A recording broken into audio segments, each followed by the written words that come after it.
keep you updated, Listín Diario, the newspaper for the Dominicans, present the most important news of the day. Wednesday, May 18th of 2022. The Provincial Trade Council yesterday expressed its concern regarding the relegated role of this sector in the discussion tables of the government's food security public policy plan.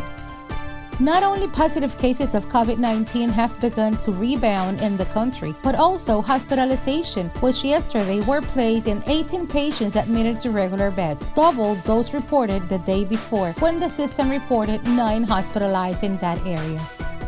30% of the Dominican population over 18 years of age suffers from arterial hypertension, this being an important risk factor in the development of cardiovascular diseases.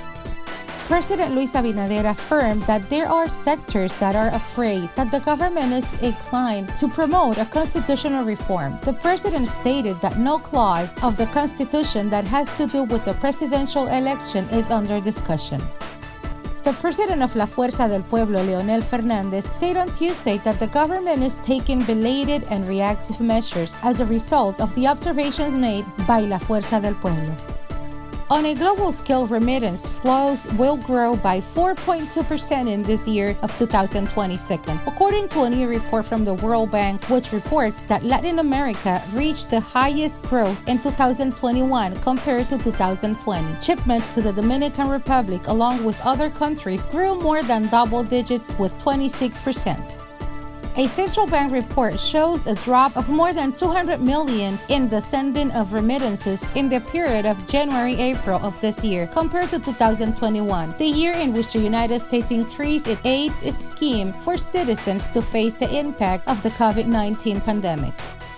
Since the beginning of April of this year, the Superintendents of Electricity ordered the partial annulment and revocation of 2 resolutions issued by an international public tender committee for additional generation of up to 400 megawatts through long-term contracts of the electricity distribution companies, arguing criteria violating the basis of the process.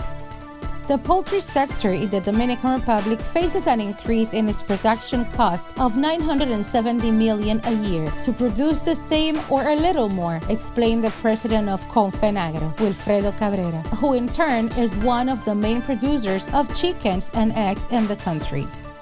The raindrops hitting his forehead at night and the sun burning his back in the morning are how Jesus Green spent his days, a 52-year-old man who for the past 20 years has taken a park in the capital city as his home, which more than it would later become the reason for his livelihood. For this and more information, you can visit listindiario.com. For Listín Diario, voiceover and translations by Indira Rodriguez. To keep you updated, Listín Diario, the newspaper for the Dominicans, presented the most important news of the day.